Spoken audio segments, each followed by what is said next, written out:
Hello, my name is Cynthia. Thank you for clicking on my Flosstube video. If you love beautiful needlework, you like to talk about it, you like to see examples of it, and most importantly, you hope to be inspired to create your own beautiful pieces, you're in the right place.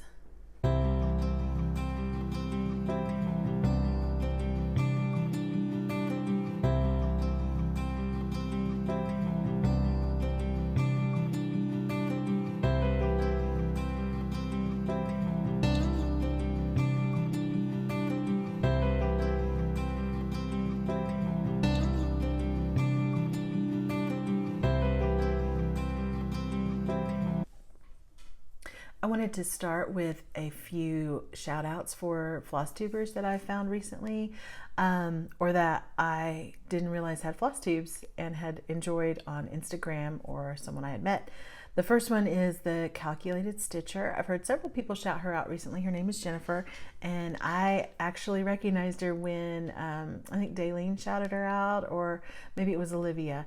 And I realized that I had sat at her table with she and her mother at the Silver Needle when I went to go meet Teresa Vanette and have a sampler class. So we had spoken for a little bit. I knew she was from Texas, and so we sat down, and her mother was very sweet, and she's very sweet. And her videos really highlight just her sweet personality and smile. And I really think you'd enjoy seeing all the beautiful things that she's stitched on and that she's collected. She's working on Jenny Bean for the parlor sampler, which I'm so excited to see the rest of it at market. I saw that the other day or yesterday, and she's doing great work on that. So I encourage you to check out Jennifer at the Calculated Stitcher. Also, I have enjoyed My Life with Miss Sassy on Instagram. I think Helen D first mentioned her a couple months ago, and Melissa Neely did as well, for her conversion of Baby It's Cold Outside to blue. And I had always thought I would want that chart to be blue because it's for winter, and I like to decorate things with teal and aqua for winter. So her conversions are really pretty, and she's a very talented stitcher. It's her first video that she just made, so please go and show some support to her and look at all her beautiful work. I also wanted to make a quick correction. I felt like a big goofball.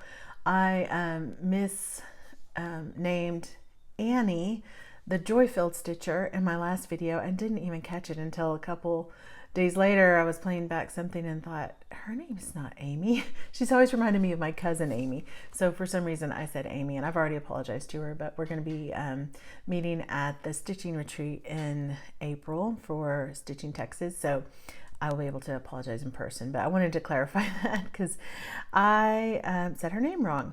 The other thing I wanted to cover was I had a few viewer questions, not very many, just a couple this time. I guess I've had a few new viewers that are starting at the beginning of my Flosstube videos, and I do have a playlist. If you are new catching this video and want to see more of what I worked on last year, it's been a year now. If you click on the playlist, it plays them in chronological order. I usually like to do that, and sometimes YouTube plays them backwards. So I like to start at the beginning and go forwards, and that playlist should be available to you if you want to click on that. But anyway, this viewer that had seen my first video had asked about Stitchy Pop needles and said she'd never seen them. I happened to be in a Facebook board. I want to say it was Prim Stitchers Society. I don't remember for sure, but they were showing the Sullivan's needles and how they had been had a big burr, or that they were bent. And I had the same experience with the Sullivan's ball tip needles. Mine came completely bent at like a 45-degree angle, and I'd already had to have one sent back and got the second one. So I was kind of like, okay, fine. One of them out of the two was okay. The other one was broken. But I haven't had any problems with my Stitchy Pop needles that I've had for over a year. So just kind of a word of caution. I don't know. Several people piped in and said they had also had trouble. And it may just be that we were, bad luck, but the Stitchy Pop is a brand name. I hadn't realized that at first. Not all of them are called Stitchy Pop. I get mine from Farmer's Attic on Etsy, and I'll try to link that in the bottom. They are my favorite needles, especially when it comes to higher count linen and to anything that's been dyed where the weave is really tight. So, or Monaco, even on Monaco, because it's kind of hard to push through. I love that particular needle. So I wanted to address that. And then also, Susie asked about those needles, and then Linda asked a couple questions. She asked about dyeing floss. not realizing that you can over dye DMC floss yourself. And I've been inspired to do that mainly by Johnny on, what is the name of her channel? Just Yanni Stitches. I can't remember, but I'll link it. She does beautiful, vibrant colors. She's from Mexico, and she makes beautiful fabrics and threads. And then also there's another tutorial I found. I don't know if she still makes videos. I want to say her name's MJ, but I preferred her method because the floss I had tried before, I was looking for a video to help Linda, and I found this one. I'm going to try it. The floss got really tangled when I was over dyeing it, and it was just a real hassle to get it all sorted out. And so I hadn't done it very often. I also tried, if you recall from watching my Mania videos, if you did catch those, I ruined some silk that, not ruined it, but the texture was really bad after I tried to over dye some neon floss I got from Teresa at Kitten Stitcher. It was on super clearance, so I didn't feel super sad, but I'd really hoped to darken up this electric neon floss, and I couldn't get it to go dark, and it was all crunchy when I was finished. So I wouldn't recommend it with silk, but definitely with cotton. This method where you wrap it on a 2-liter bottle so it stays nice and visible from the inside. You can see that you've saturated all the floss from front to back, and also it doesn't get all tangled up. So I was like, that is so smart. I am going to be doing that probably this next week, so I'll try to share on Instagram especially how that turns out. And she also asked if we still met in we were meeting in Lakeside at our church for stitching events. I did 2 events. The first one was really large, the second one was not. But it has just been such a conflict with family stuff. With 4 kids, I've either got basketball or birthdays, or it was becoming a choice between them and the stitching, and they're going to win, of course, on that competition. But I would love to, if anyone has a specific place they'd like to meet. I know Kristen and I met at a Panera here in Lake Worth, and so if anyone would like to meet in the area, always just shoot me a note. I tried to meet with another subscriber last week, and it ended up on a day when I was having to run till about 8 o'clock, and I just thought that'd be too much. So thank you for that invitation though. But just shoot me a message on YouTube or Instagram if you'd like to get together. So those are the questions I had. I did have one question myself for y'all.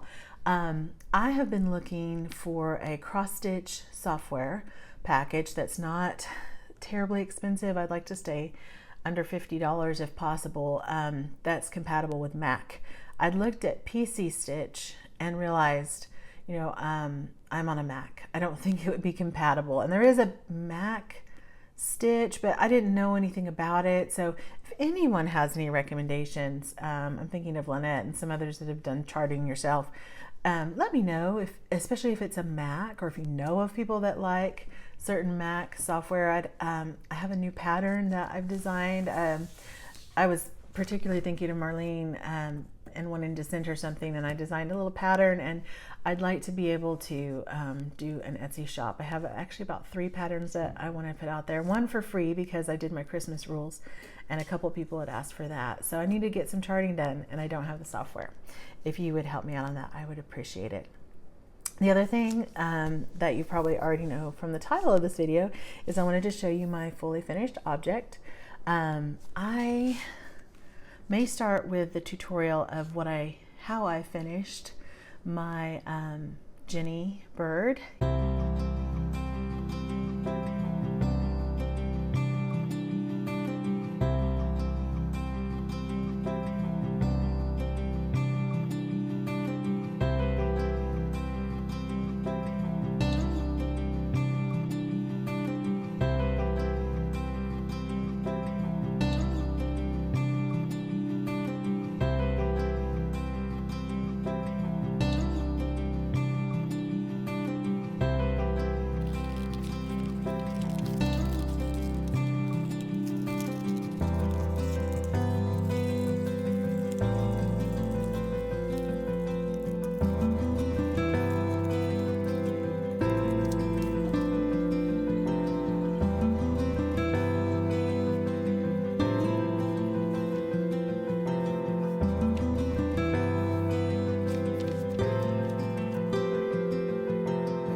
you start sewing, I left about a 1/4 inch all around the stitching. Forgive my back.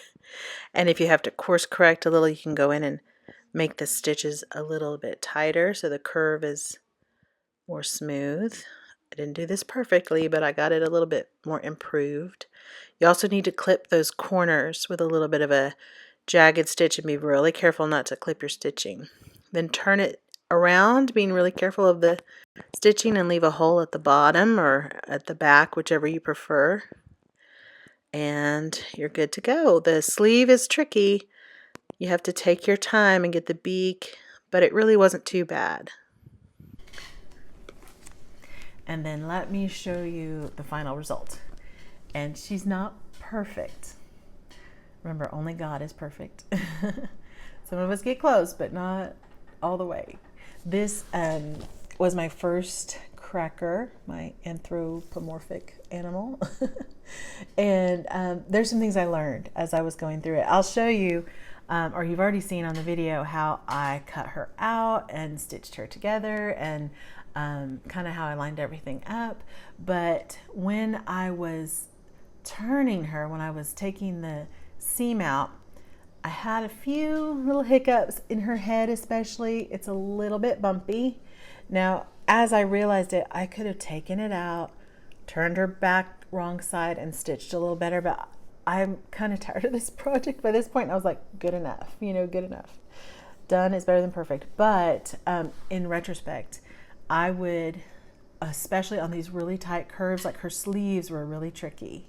I think I highlighted that in the video. I cut a little too close on this seam. There should be a little more fabric there, but it's not, you know, a huge discrepancy. So in retrospect though, I would stitch these curves by hand. I was worried that it wouldn't be a really, you know, tight seam. Those seams are not coming apart. But I suppose if you really wanted to, you could reinforce it. But once you stitch it with a machine, it's really hard to, unless you're just a really good sewer, and I am not. It's hard to make those tight curves with your machine, and I went really slowly, but I still had a few hiccups. So just do it very slow and careful, and it was really not that hard.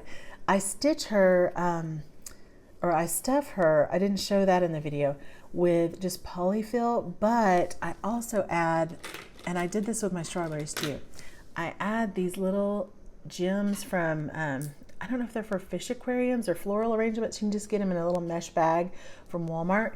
And I probably added about, maybe 6 or 8 in there. So she's got some heft to her. She's not like a, you know, a floaty pillow. She has a little bit of weight. And initially I was going to set her by the bird nest in my front entry, but as I worked on her, and she took so much time, and these stitches are so tiny and delicate, a cat claw in the front of this would just devastate me. So she is going to go in a cabinet that I have in my front room that has wire and glass across the front, so little 8-year-old boys and cats cannot get a hold of her and throw her around, because she is much too precious for that. So I love the way she turned out. I'm going to take a little break for my next cracker. I may do some berries first because I needed a little rest from all this solid stitching, just thousands of stitches, but not hard, just took a lot of perseverance. So I'm really glad she's done, and I think she turned out super cute. And I'll show you how I styled her at the end of the video in a quick little tour. The other finish that I had, and I have it in the bottom of the basket here, if you'll pardon, here it is. Little looking around. This is another Prairie School ornament I did, and I'm totally changing the colors up as I showed last time with my Santa. This was intended for black fabric with a brown, let me see if I can find the picture. The colors seem a little, I know Prairie Schooler's classic. She really is a classic designer, but these colors were just not my favorite. Where is that dove? Probably looking right at it. There it is. Just kind of, especially what you see when you get out the called for. It's just kind of a dingy color, and the flower wasn't my favorite. So on a Natural Belfast 32 count, I think the contrast is really nice, and I think it kind of looks a little more updated. I used my same color palette as I did with the Santa. That's Manor Red on the flower, And then the green is another classic Colorworks. I can't recall right now, but just a dark green. And then on the dove, I'd used 3366. Is that right? I have it right here. I always forget the number on this floss. I had used 3866, this kind of light mocha, which is one shade darker than 3865. A lot of people like that white the best. I think it's called winter white. I had used that in Santa, but on this one I wanted it to be a little brighter, so I did go ahead and pull out a 3865, the winter white. And as I was doing the bird, I picked up, yeah, here's 3865, so you can see the contrast here.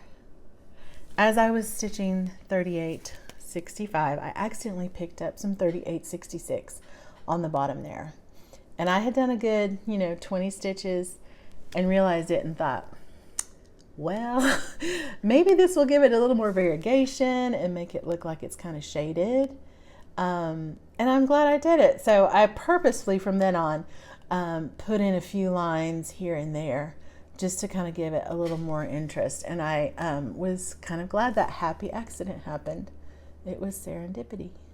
So that's the second out of 9.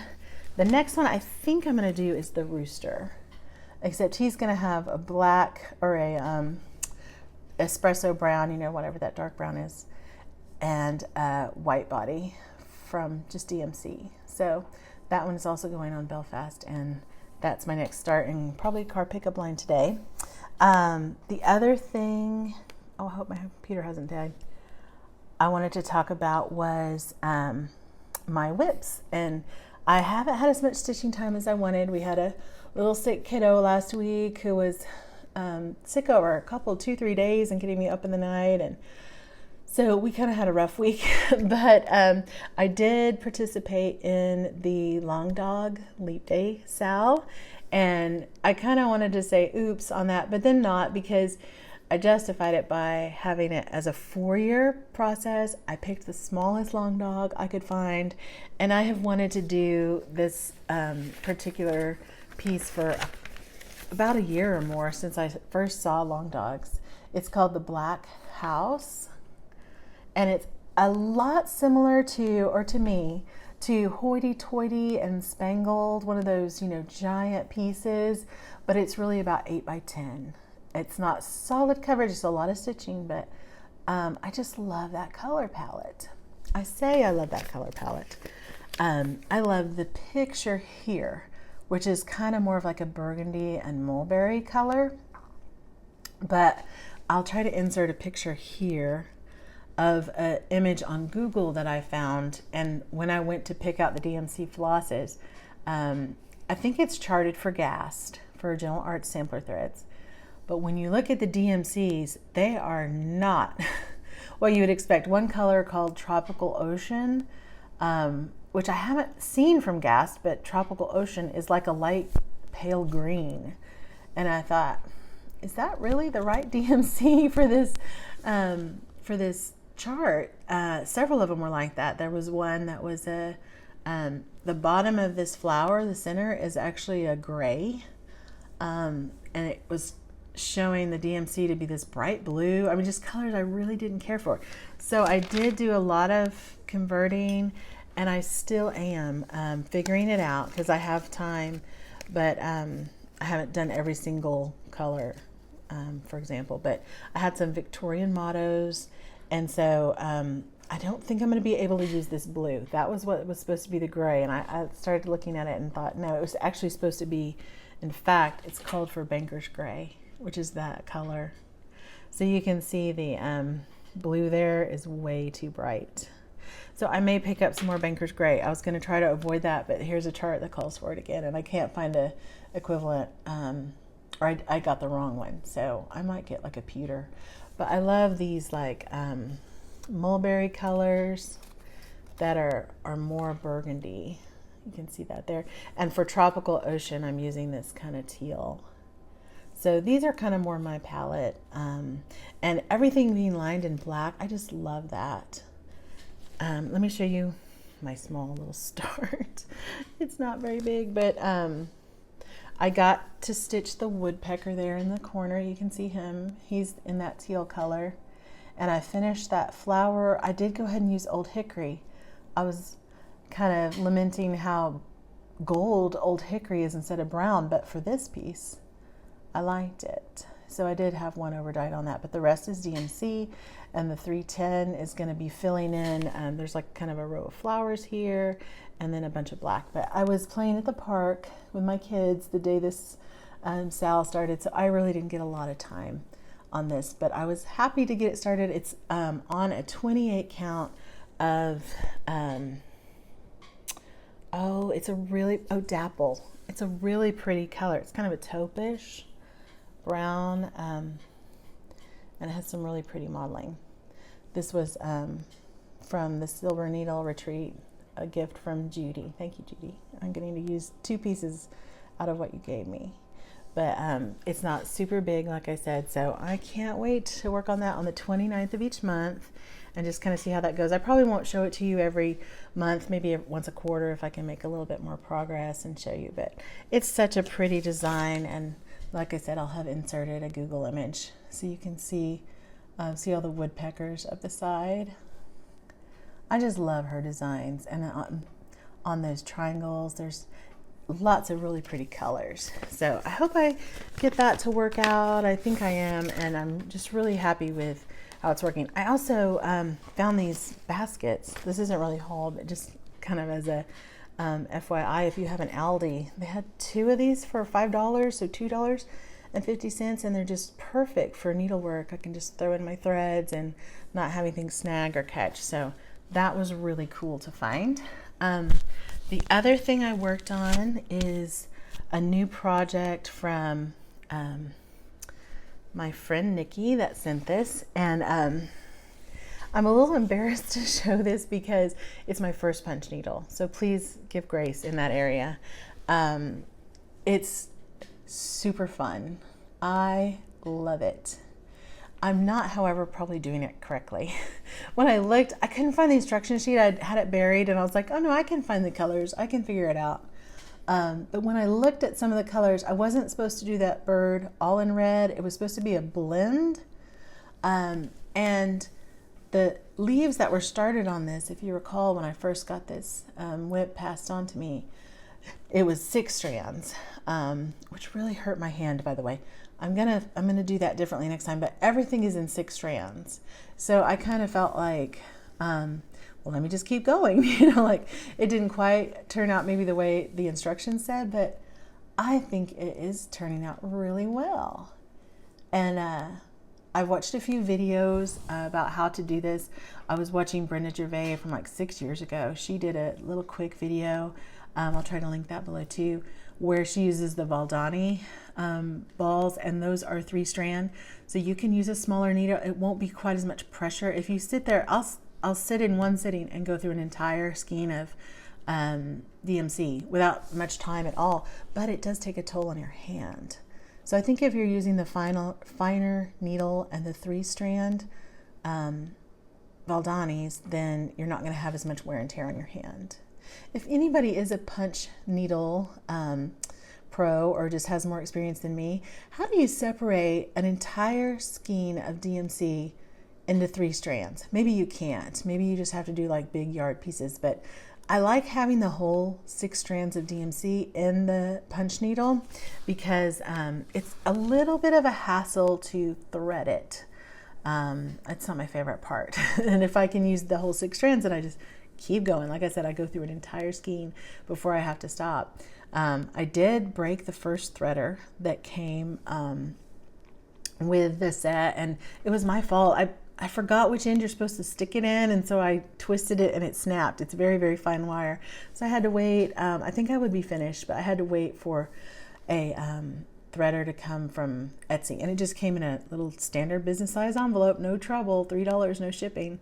So it wasn't a big deal, but I just love it, and I'm excited to do more. I have a spring piece I want to do from my Primitive Stitcher punch needle magazine. That is so hard to say. I've already printed out the rabbit one from Teresa Kogut that is out at market, but I already had it from my magazine subscription. So the rabbits are next, but I have to finish this one first, and it's actually going to be a gift. So it was a lot of fun to do that, and hopefully I'll show that to you next time all finished up. And I think that was, I feel like there was something else I worked on, and I can't remember what it was. Oh yeah, Little House, I always forget this one, and I work on it a lot. My Little House Needleworks, ABCs, here's the threads. Lots of substitutions. I don't think I'm using anything that's called for. The Victorian motto there in the back is a green, like a summer green, I think it's called. Good old summertime.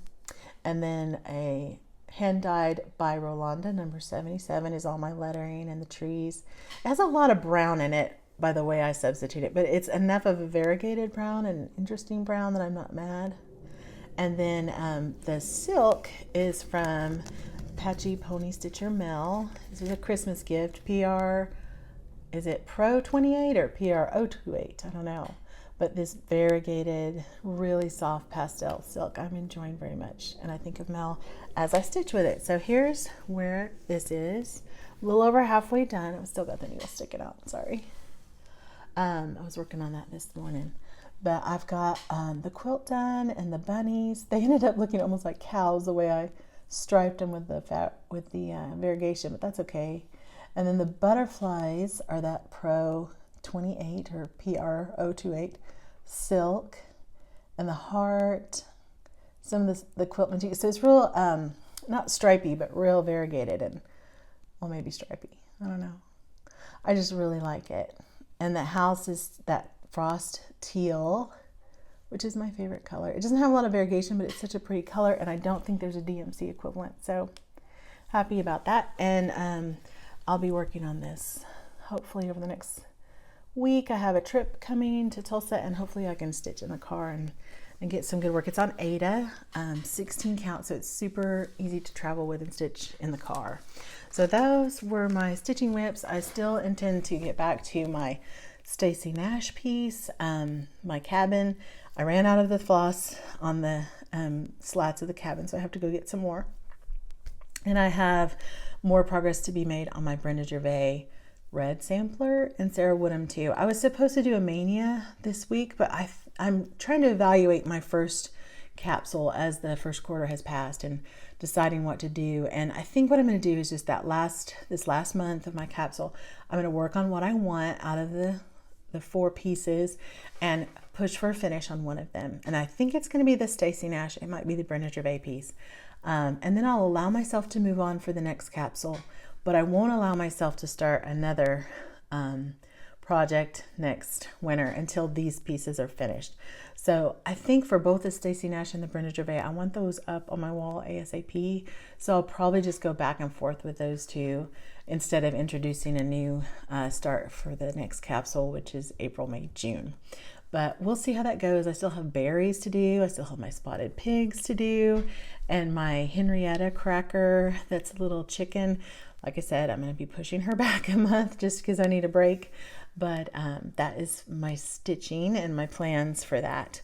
The only haul that I got, transitioning to that, was for my next Brenda Gervais piece, but I don't know if I'll get to it in April as planned. Oh, let me take it out. I've showed it before, but this is the potting shed. Makes me think of spring and the bee hives and the little topiaries. I just love. So I went ahead and ordered some floss for that. And I might be doing this a little bit out of order, but if you'll bear with me, I have a lot to get through and I have to go get my kids in a little bit. So I'll just kind of keep going. But I had purchased a order, like I said, from Farmer's Attic with the, let me pause just a minute. I'll be right back. Okay. Back to haul. I was purchasing the floss for this potting shed piece and attempting to make a few substitutions. I have pumpkin pie, which is a pretty pumpkin-y orange, obviously, and I didn't really want my pots to be that light of an orange, so I had thought, oh, I'll get this, what online looked like a really dark terracotta, and it's called Clay Pot by Classic Colorworks. And when it came, I don't know if you can tell, that is not clay. It's just straight up pink. So I've kind of been, this might be part of my tip section. I've kind of been down on buying floss online lately. The colors are just not what I expect. You know, when I see my old hickory and it's gold, or when I see clay pot and it's just straight up mauve, which is pretty, but this is not a terracotta or a clay color to me. I just need to, and I know not everyone can do this, but I need to make the trip to Arlington or to Cleburne, or I'm going to try the overdying floss from that video I'm going to link with the 2-liter bottle. I just really feel like, you know, floss is such an investment for $2.50 a skein, and then when you get it and it's not even anything you can really use, it's really disappointing. So that one was a bummer, but these are beautiful. Here's ginger snap. Love that variegation. Here's cider mill brown. Not exactly what I thought a brown would look like, but we'll see. That's the called for on her skirt, and it's, you know, enough of it that I thought it would make a difference. But does that look, see how it's so different? I just didn't think that's what her skirt looked like. So I know it's difficult, dye lots change, things like that. There's chili pepper. Those are the little flowers at the top. I love that one. And it's just using tiny little stitches, so it won't be a huge bright piece. And then caper is a great green. I think these are pretty true to color. So I don't know if this will help you out, if you can maybe avoid my mistake of getting something called clay pot that looks like that from Classic Colorworks. Here's Otter Creek, which I have seen in person many times and loved. Mountain Mist is getting really hard to find if you've been looking for it. I haven't been able to see it in stock. That's what's called for on her shirt. But I like, you know, a teal kind of aqua color anyway. So Otter Creek is one I've always wanted to get and try. I think that'll be pretty for her shirt. And then here's this avocado green is what the leaves are supposed to be. And does that not look kind of like, I don't know, like a chartreuse color? It's not like those leaves, is it? I don't know. I might even put some overdyed red on this, because I don't think I can use it. Maybe for witch's legs or something. Like, what? I don't know. Maybe I'm just being picky. Let me know if you have similar thoughts, or if you have a good green that you love. Let me know that too. I'm always looking for a good green, but that's just been my frustration lately with the buying online. It looks so different on the screen, and then you get it and you're like, oh, okay. So that was my haul for what it's worth. I enjoyed that. I also got some pre-orders on the Etsy page for my friend Christine on Hollis Hands Creates. I got a couple that I had really been wanting, and then 2 more have come out. One this morning, or late last night, from Stacy Nash, a new holly berry farm. I said it right, with horses and a barn. That one's gonna happen. I already know it. I used to board horses for some friends in Weatherford when we had our land, and even though I'm a fake farmer, I love farm stuff, and so I'll be doing that one. And then the moth from Kathy Barrick. I'd already got HL moth underway for my grandma Helen, and I'm going to change it to HH. And then she put that one out, and it has kind of an orange funky vibe like my grandma Trudy.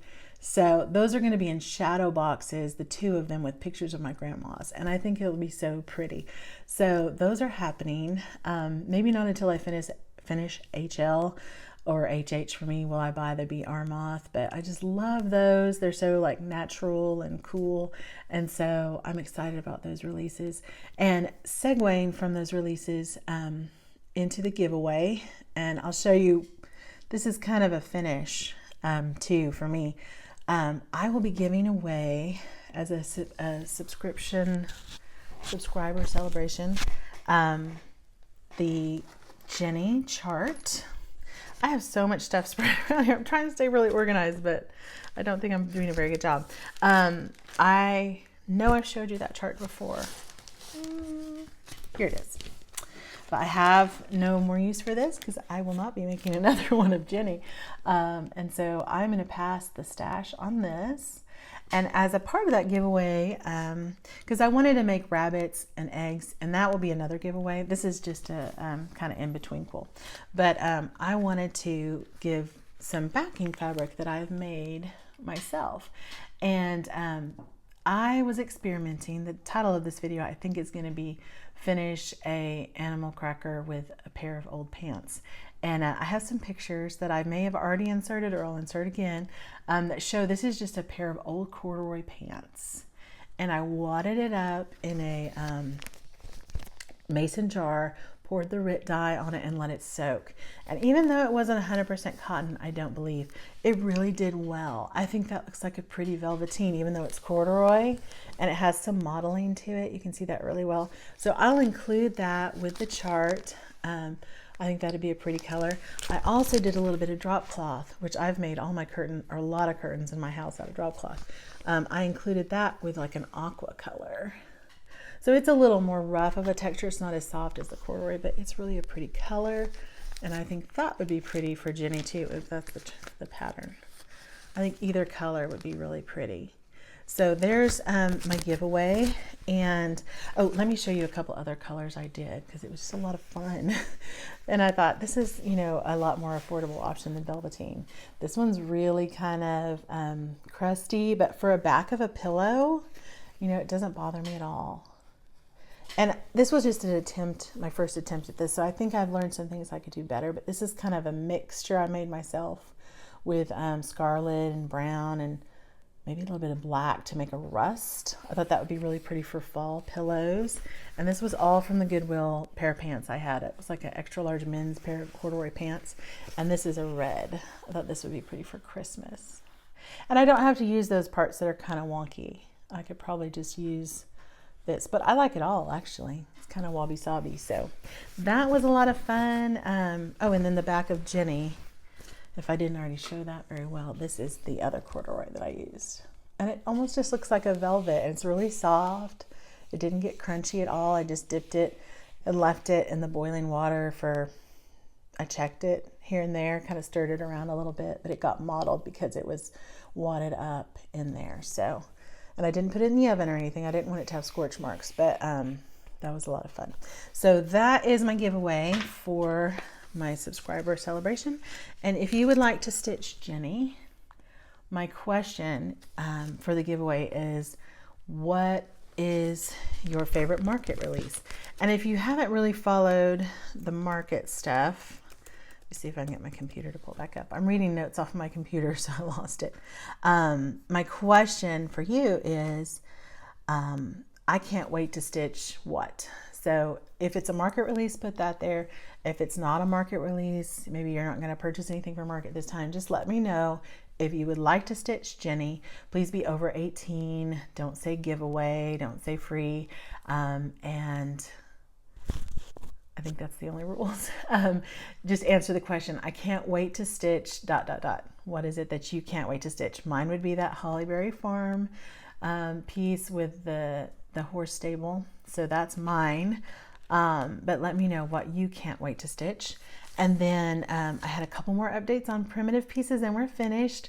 I'm not completely finished with these, obviously, but these were my little rabbits that I'm making. Boy, they're getting really dark as they sit here. I might make the next ones a little lighter. But here are my ugly bunnies. They are turning out so funny looking, but and they've got some scorches on the back. They're gonna have little embroidered eyes and nose, and then the waxed whiskers, which I have some beeswax I'm gonna melt down and pull the twine through. So that will be happening this weekend as well. I'll probably put it on Instagram.